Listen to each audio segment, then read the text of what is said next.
ராகுல் காந்தியின் கேள்விகளுக்கு பயந்து பிரதமர் மோடி அவைக்கு வரவில்லை என தமிழக காங்கிரஸ் கமிட்டி தலைவர் செல்வ பெருந்தகை தெரிவித்துள்ளார். தேசிய வேலைவாய்ப்பு உறுதி சட்டத்தில் மகாத்மா காந்தியின் பெயரை நீக்கியதை கண்டித்து சென்னையில் காங்கிரஸ் கட்சி சார்பில் பாத யாத்திரை விளக்க பொதுக்கூட்டம் நடைபெற்றது. இந்த பாத யாத்திரையிடையே செய்தியாளர்களுக்கு பேட்டியளித்த செல்வ பெருந்தகை, காங்கிரஸ் பெண் எம்பிக்கள் பிரதமரை தாக்க திட்டமிட்டிருந்ததால் மோடி அவைக்கு வரவில்லை என்று மக்களவை சபாநாயகர் பொய் குற்றச்சாட்டை கூறியுள்ளதாக தெரிவித்துள்ளார். பெண் நாடாளுமன்ற உறுப்பினர்கள் மோடியை தாக்க முயற்சி செய்தார்கள், கேரோ செய்யும், அதனால் அவைக்கு வரவில்லை.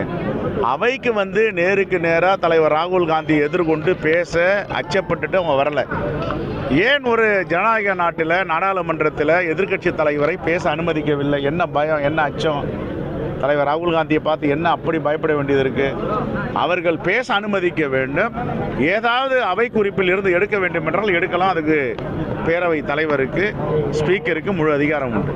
இதை விட்டு அச்சப்பட்டு பயந்து அவரை பேச விடாமல் தொந்தரவு செய்வது, தடுத்து நிறுத்துவது, அதற்கு பிறகு நாடாளுமன்றத்திற்கு பிரதமர் வராமையே குடியரசுத் தலைவருடைய உரையை முடித்ததாக அறிவிப்பது, இதெல்லாம் ஜனநாயகம் செத்து கொண்டு இருக்கிறது என்பதை இதை காட்டுகிறது.